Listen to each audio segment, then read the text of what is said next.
Sansilbe Gurumchi, Sensor Studio. Les conflits entre talibans et Pakistan s'intensifient, donc j'ai publié cette vidéo. À Paktia, en Afghanistan, l'armée pakistanaise a mené des frappes aériennes. Des explosions ont été rapportées localement. Nous sommes près du poste frontière de Ganmus, à Angurhada, dans le sud-Waziristan, en Afghanistan. Les bombardements ont commencé ici. Juste avant l'attaque de l'armée pakistanaise, la caméra a capté de nombreux talibans, en train de fuir. Nous sommes dans la région de Qila Abdullah, en Afghanistan. On a vu la base militaire talibane brûler. Les talibans auraient dansé de joie après avoir pris le poste de l'armée pakistanaise. Cette danse, l'atan, est une tradition afghane. Malgré la guerre, ils continuent à danser. L'armée de l'air pakistanaise effectue des sorties d'urgence en Afghanistan. La riposte de l'armée de l'air pakistanaise se poursuit. L'armée pakistanaise a commencé à lancer des roquettes à courte portée sur l'Afghanistan, et on les voit tirer des mortiers sans relâche.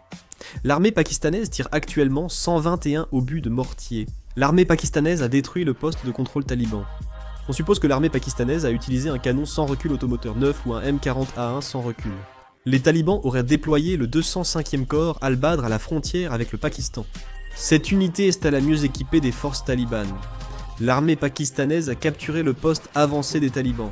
L'armée pakistanaise demande le retrait des armes et munitions talibanes du poste avancé. On entend aussi par moments des coups de feu et des cris. L'armée pakistanaise a réussi à prendre le contrôle du poste avancé des talibans. L'armée pakistanaise contrôle désormais 19 postes.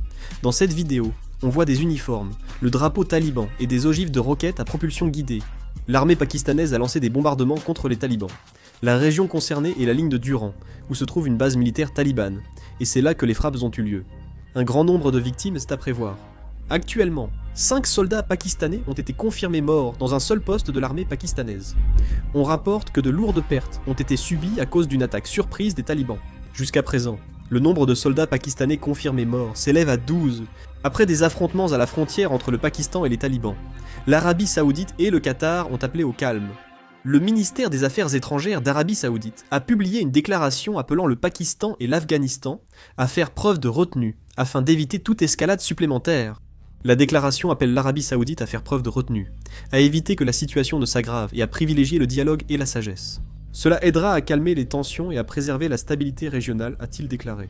Le Qatar a également publié une déclaration similaire, appelant les deux parties à privilégier le dialogue, la retenue diplomatique, à apaiser les tensions et à contenir les divergences de manière à éviter l'escalade, afin d'assurer la sécurité et la stabilité régionale. Pour plus d'infos, une nouvelle vidéo sera bientôt en ligne. Merci et fin de cette vidéo.